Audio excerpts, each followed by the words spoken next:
नमः श्रीवर्धमानाय निर्धूतकलिलात्मने सालोकानां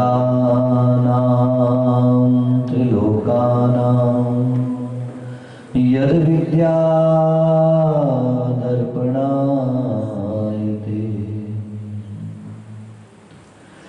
मोहतिमिरापहरणे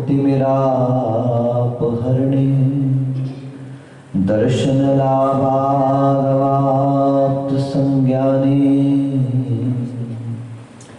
रागद्वेषनिवृत्ते चरणं प्रतिपद्यते साहु जिनके ओर में कल कल बहती शुद्ध चेतना की धारा समतामय संयत्वमणि से जिनने निज को श्रृंगारा वचनों के मोती बरसाते अमर रहे चिंतन नागर मेरे उर में आन विराजो गुरुवर अभिनंदन सागर गुरुवर अभिनंदन सागर गुरुवर अभिनंदन सागर। पंच परमेश्वर भगवान की मूल नायक श्री एकदराट वृषभनाथ भगवान की देवपुरी एवं श्रमणोदय विराजमान चैतन्य चमत्कारी चिंतामणि पार्श्वनाथ भगवान की आचार्य भगवान समंत भद्र महाराज की चारित्र चक्रवर्ती प्रथम आचार्य गुरुवर शांति सगरजी महाराज की परम पूज्य समाधि सम्राट अभीक्ष्ण ज्ञानोपयोगी वात्सल्य मूर्ति मम दीक्षा गुरुवर श्रेष्ठम पट्टाधीश समाधिस्थ आचार्य भगवान अभिनंदन सागरजी महाराज की नगर गौरव धर्मालंकार राष्ट्र गौरव योग रत्नाकर आचार्य श्री रेण सागर जी महाराज की वर्तमान सप्तम आचार्य अनेकांत सागर जी महाराज की समाधिस्थ आचार्य श्री निजानंद सागर जी महाराज की अहिंसा परमो धर्म की द्वादशांग जनवाणी माता की अनुभव सागर जी महाराज की जय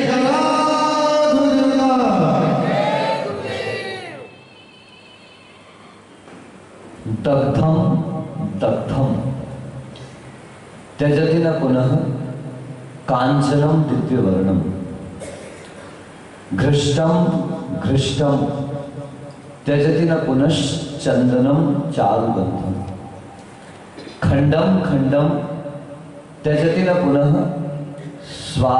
स्वादुताम इक्षुगंधम प्राणान्तेपि प्रकृति विकृतिर जायते न उत्तमाना।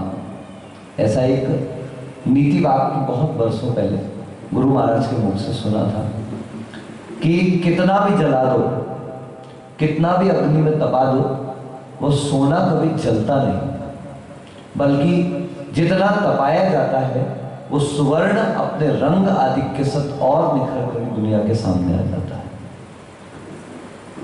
चंदन को घिसते चले जाओ। आचार्य भगवान कहते जितना उस चंदन को आप घिसोगे उतना ज्यादा उस चंदन की सुगंध सब ओर फैलती चली जाएगी। एक जबरदस्त क्षेत्र है उत्तर प्रदेश ललितपुर के पास में, नाम है देवगढ़। और उस देवगढ़ में शांतिनाथ भगवान की एक दक्षिण मुखी प्रतिमा, ऐसे तो बहुत सारी प्रतिमाएं हैं, इतनी प्रतिमाएं हैं, इतनी प्रतिमाएं हैं, इतनी प्रतिमाएं हैं कि अगर आप बोरा भर के पूरा चावल लेकर के जाएं और एक एक चावल अगर एक दाना मात्र उस प्रतिमा के सम्मुख चढ़ा देते हैं तो आप समझना कि चावल खत्म हो जाएंगे लेकिन प्रतिमाएं समाप्त होने वाली नहीं। इतना पूरा वैभव उस देवगढ़ में भरा पड़ा। मुनिश्री सुधा सागर जी महाराज वहां पर वर्षायोग कर चुके हैं और 9 गजरथ महोत्सव मध्य प्रदेश में बुंदेलखंड में गजरथ महोत्सव की बड़ी विशेष महत्व। अपने यहाँ तो अपन क्या पंचकल्याण चढ़ते हैं समाप्त हो जाता है, लेकिन वहां के पंचकल्याणक उस पंचकल्याणक स्थल की 7 परिक्रमाओं के साथ संपन्न होते हैं। और वे परिक्रमाएं भी सामान्य से नहीं की जाती, हाथियों से जुटे हुए बड़े बड़े विशाल रथों से उस गजरथ स्थल की, उस पंचकल्याणक स्थल की परिक्रमाएं की जाती है। इसलिए अपने यहाँ तो मात्र पंचकल्याणक कहा जाता है, वहां पर उसे गजरथ महोत्सव कहा जाता है। ऐसे 9 गजरथ विशाल विशाल वहां पर उस समय चले थे।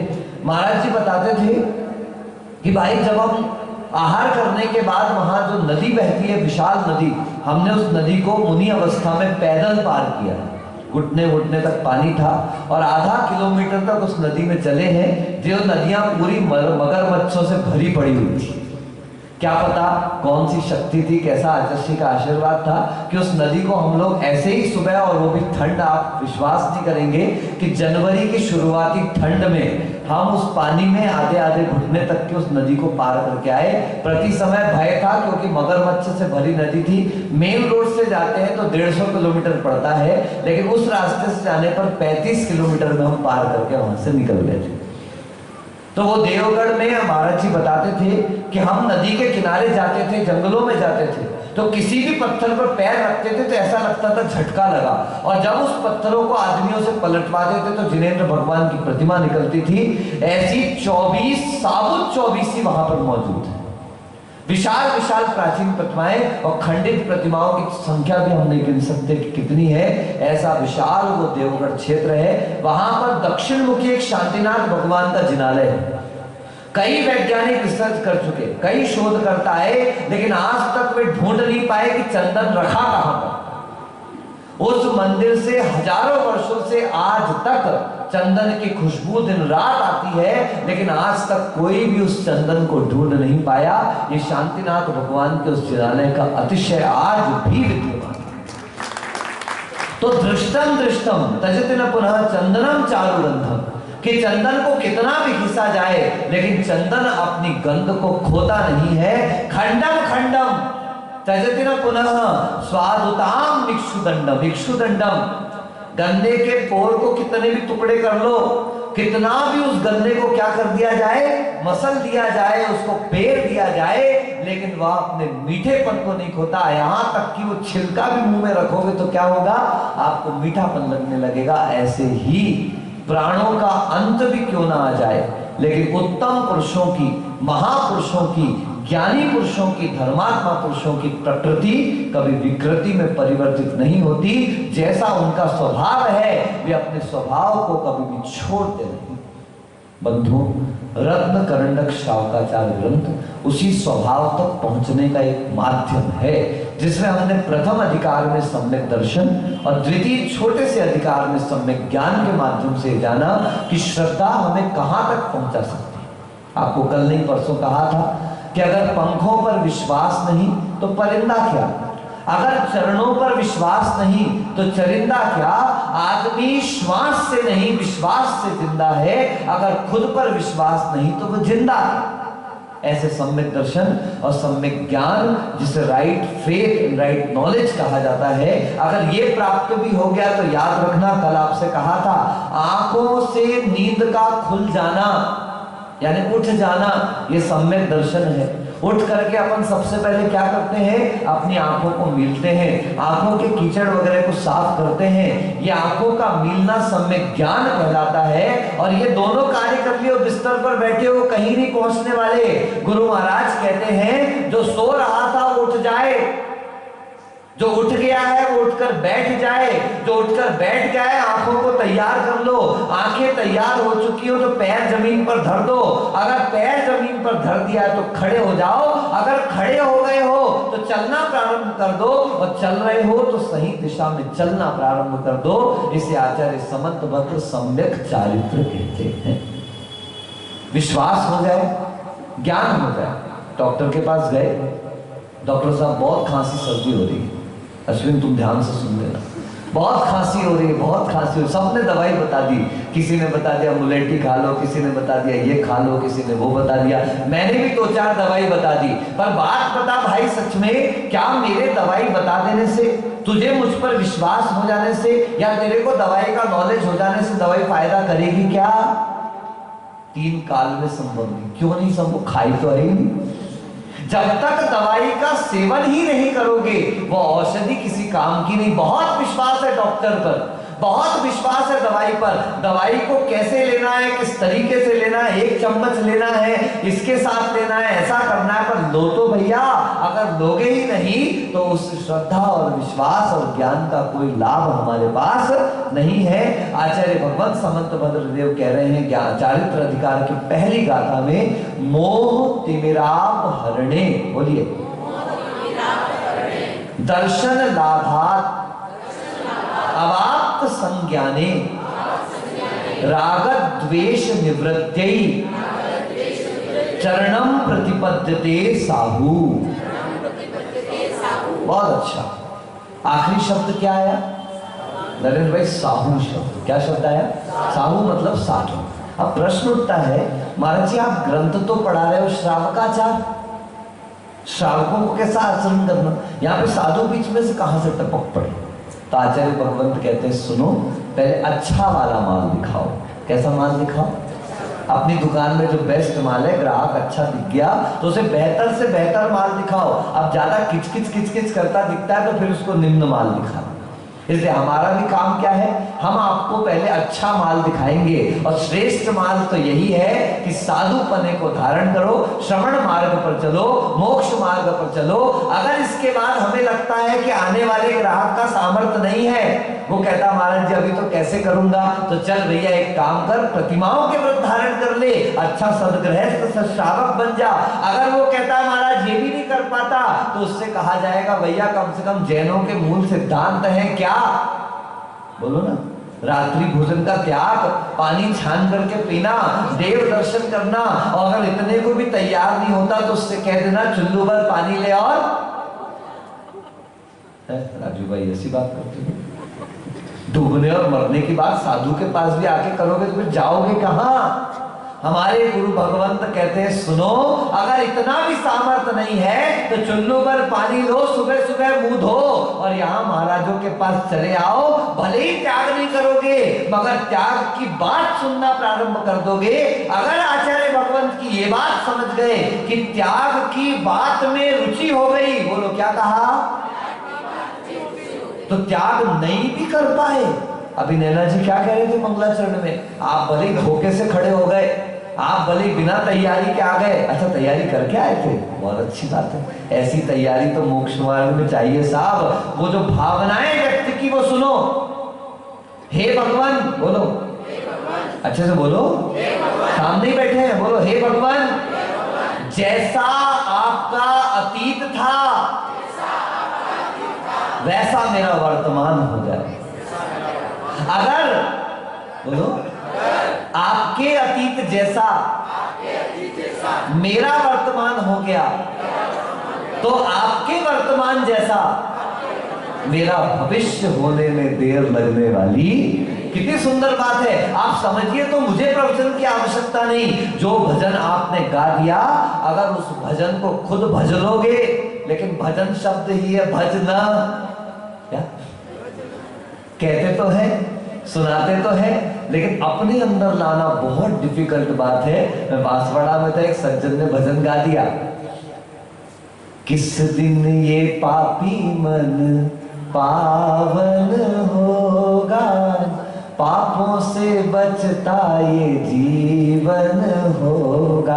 मैं बहुत कभी कभी हम लोग के साथ भी हो जाता है, क्या बोले प्रवचन में दिमाग काम नहीं करता। कभी कभी ऐसा होता है भाई ये दिमाग है, अपन भगवान तो बने नहीं है, तैयारी वैयारी कुछ है नहीं, आज थोड़ा सा पलट लिया, वो 4 लाइनें मिल गई तो लिख लाए, बाकी तो कभी ये सब काम करते नहीं। अब क्या प्रवचन करें तो कभी कभी कंफ्यूजन हो जाता है।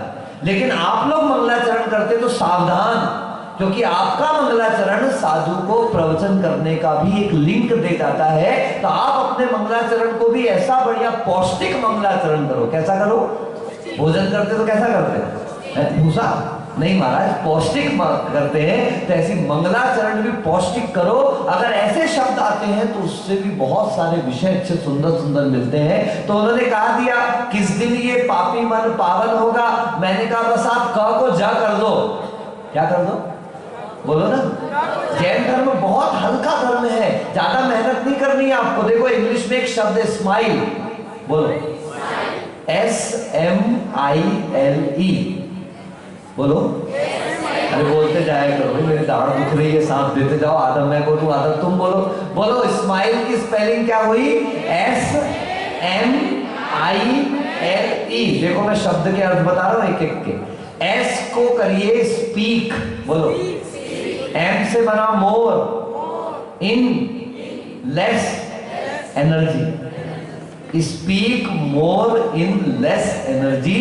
जो आपका लंबा लंबा प्रवचन काम नहीं करेगा, लंबे लंबे निबंध काम नहीं करेंगे, वो आपकी छोटी सी मुस्कुराहट काम कर सकती है। Speak more in less energy, ज्यादा बोल जाएगा, कम ऊर्जा खर्च होगी। इतनी सी तो करना है, नहीं करना है, थोड़ी सी, थोड़ा देखो है करने में दुख जाता है, हल्की सी मुस्कुराहट देते चले जाओ तो कम में ज्यादा कार्य संपन्न होता चला जाएगा। आचार्य भगवंत कह रहे हैं मोह तिमिर अपहरणे, बोलो मोह रूपी अंधकार का अपहरण करने के लिए, ठीक है ना, सीधा सीधा अर्थ है। दर्शन लाभात, सम्यक दर्शन की प्राप्ति हो गई है, अवाप्त संज्ञाने, और सम्यक ज्ञान की भी जिससे प्राप्ति हो चुकी, तो अब आगे क्या करें? तब कहते राग द्वेष निवृत्ते, अब शुरू कर दो। राग को जीतना है, द्वेष को जीतना है। इस राग द्वेष की निवृत्ति के लिए चरणम प्रतिपद्यते साहू, इस आचरण मार्ग पर ये श्रवण जल चला करते हैं। तो श्रवणों के बारे में इसलिए बता दिया कि श्रावक भी समझ जाए कि ये मार्ग कोई ऐसे ऐसे घूमने फिरने के लिए नहीं आए, प्रति पुरुषार्थ करके निरंतर एक ही कार्य किया जा रहा है, राग द्वेष निवृत्ति। आपने कभी सोचा 4 चौके लग रहे हैं, 4 दिन के लिए लग रहे हैं, चारों में एक दिन जाना है, फिर महाराज विधि क्यों ले लिया आपने? राग द्वेष निवृत्ति, किसके लिए विधि ले ली गई? क्योंकि कहीं ऐसा ना हो जाए कि अरे भैया खड़े हो गए, देखो भाई कुछ भी हो, आज हम आहार करने को निकले, मान लो नरेंद्र भाई खड़े हैं, कीर्ति भाई खड़े हुए हैं, डेफिनेटली मेरे लिए तो बड़ी टेंशन हो गई साहब, है। अब बोले एक तरफ नरेंद्र भाई खड़े, एक तरफ कीर्ति भाई, और फटे आके राजमल जी और खड़े हो गए, ले महाराज तो फंस गए। भाई सबका अपना अपना महत्व है, सब अपनी अपनी जगह में बराबर से हमारे लिए महत्वपूर्ण भी है, धर्मात्मा पुरुष भी है, और सब प्रकार से धर्म और सामाजिक कार्यकर्ता भी है, दानदातार भी है, और सबसे बड़ी बात है कि प्रेम पूर्ण संबंध भी रखने वाले। अब बताओ मुनिराज कैसे निर्णय करें? कभी आप निकल के देखना राजमल जी, सिर की चक्री ना घूम जाए ना, है। उस दिन में जब निकला था ना, वो जो आपके ज्यादा चौके थे उस समय, आपको क्या लगता है महाराज मजे से घूम रहे हैं? इतना ज्यादा मन में संकल्प विकल्प होता है, क्योंकि कई बार ऐसा होता है किसी के लिए वो प्रेस्टीज पॉइंट भी बन सकता है, कई बार हो भी सकता है कि किसी के मन में संकल्प विकल्प भी कारण बन जाए। कई बार ऐसी स्थिति देखी, परतापुर में चातुर्मास आज भी याद है कि परतापुर में 10 चौके लगते थे, 6 दिन के लिए लगते थे। अब 6 दिन के चौके, तो 4 तो चौके खाली जाना है, मतलब 4 चौके में हमारा आहार नहीं होगा ये तो पक्का, और उसमें धोखे से अगर एक आध उपास हो गया तो 1 चौका और छूट जाएगा। अब जिसके आहार हो गए वो तो जय जय गुरुदेव, जय जय गुरुदेव, जय जय गुरुदेव, और जिसके आहार नहीं हो पाए काय के गुरुदेव, सीधे डायलॉग मुंह देख के जाते हैं, पहचान में जाते हैं, अपनी सेटिंग में चले जाते हैं। आदमी का जब तक स्वार्थ सिद्ध होता रहता है तब तक महाराज जय जय गुरुदेव, जय जय गुरुदेव, और जिसी दिन स्वार्थ सिद्ध ना हो पाए उसी दिन से बचो गुरुदेव। तो इसलिए ये सब समस्याएं साधु के सम्मुख हमेशा जाती हैं। इसलिए हम यहाँ पर किस कारण आए? राग द्वेष निवृत्ति, राग द्वेष की निवृत्ति के लिए इस आचरण मार्ग को मुनि महाराज स्वीकार कर लिया करते हैं, श्रावक स्वीकार कर लिया करता है। इस प्रकार से वह सम्यक चारित्र हमें उस तरफ लेकर के जाता है, लेकिन उसके लिए सबसे बड़ी शर्त है वो श्रद्धा और ज्ञान आपका निर्मल होना चाहिए। उस व्यक्ति ने कहा किस दिन ये पापी मन पावन होगा? हमने कहा भैया एक काम कर, क को ज कर ले। क्या कर ले? चलो गाते हैं साथ में। जिस दिन ये पापी मन पावन होगा, पापों से बचता ये जीवन होगा, इतना प्यारा सुंदर अपना जीवन होगा। जिस दिन ये पापी मन। बस जिस दिन मेरे मन में निर्मलता आई, मैंने आपको एक दिन बहुत अच्छी बात कही थी, बुरा मत देखो, बुरा मत सुनो और बुरा मत कहो, ये 3 बंदर हटाना पड़ेगा। एक ही बंदर रख दो, उसके सिर पे हाथ रख दो और वो क्या कह रहा है, बुरा मत सोचो।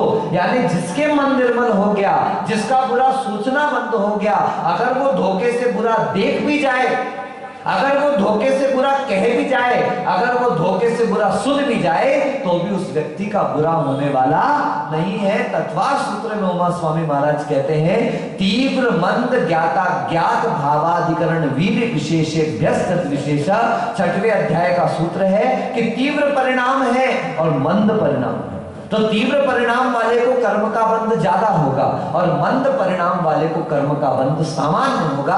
और कौन वो पाप कर रहा है, इस पाप करने वाले व्यक्ति से भी कर्म के बंध की विशेषता आ जाती है। इसलिए सर्वप्रथम उस आचरण मार्ग पर चलने के लिए मन की निर्मलता की आवश्यकता हुआ करती है। और हम तो ऐसे तीर्थंकर भगवान की शरण मिली, ऐसे अरिहंत भगवान की शरण मिली। देखो कितना इजी, क्यों मंदिर जाना, जाके पूछो, वहां रिफ्लेक्शन होगा। क्या होगा, आपने पूछा आप कौन हो, तो वहां से भी रिफ्लेक्शन, वो कभी नहीं बोलेगा मैं भगवान हूं, वहां से भी रिफ्लेक्शन आएगा, आप कौन हो। तो आप एक काम करो, क्या बोलो, आप भगवान हो, बोल के देखो जरा, रिफ्लेक्शन क्या आएगा। क्या गजब का धर्म है, क्या गजब का सिद्धांत है। How will you act, it will reflect. आप जैसा उनके सामने रिएक्शन देते हैं, वैसा रिएक्शन नहीं, वैसा रिफ्लेक्शन हमारे सामने आता है। क्योंकि रिएक्शन तो अच्छा बुरा हो सकता है, कम ज्यादा हो सकता है, ऊंच नीच हो सकती है, लेकिन रिफ्लेक्शन में ऊंच नीच नहीं होने वाली। जैसा है वैसा का वैसा हमारे सामने प्रस्तुत होते चला जाएगा। इसलिए हमेशा ध्यान रखना, सम्यक दर्शन और सम्यक ज्ञान सीढ़ी है। क्या है बोलो, मंजिल क्या है, चारित्र है। अब चारित्र तक पहुंचना है तो सम्यक दर्शन सम्यक ज्ञान का आधार बनाया और चारित्र की छत पर पहुंचना है। जीवन पर याद रख लेना कि भले ही पीढ़ियां गुजर जाएं, बोलो, लेकिन सीढ़ियां कभी मंजिल नहीं हो सकती। सीढ़ी को मंजिल मानने वाला व्यक्ति संसार के दुखों में गोते खाता रहेगा। और जो समझ गया, श्रद्धा है, ज्ञान है, मुझे उसको आचरण में लेकर के आना है, थोड़ा थोड़ा एक एक कदम बढ़ाते चले जाओ, एक दिन वो समय आएगा आप उस स्थान तक पहुंच जाओगे जहां से सिद्धालय की दूरी ज्यादा रहने वाली नहीं है।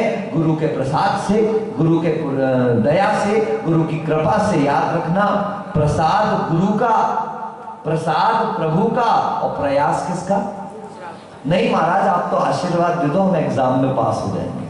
मैं तो देता ही नहीं, मैं क्यों अपने आशीर्वाद को खराब करूं भैया, आपने मेहनत करी नहीं। याद रखें, प्रभु भी उनकी मदद करता है जो खुद अपनी मदद करना जानते हैं। इसलिए चारित्रवान व्यक्ति प्रयास करता है, पुरुषार्थ करता है और कृपा प्रसाद प्रभु और गुरुओं का मिलता रहता है।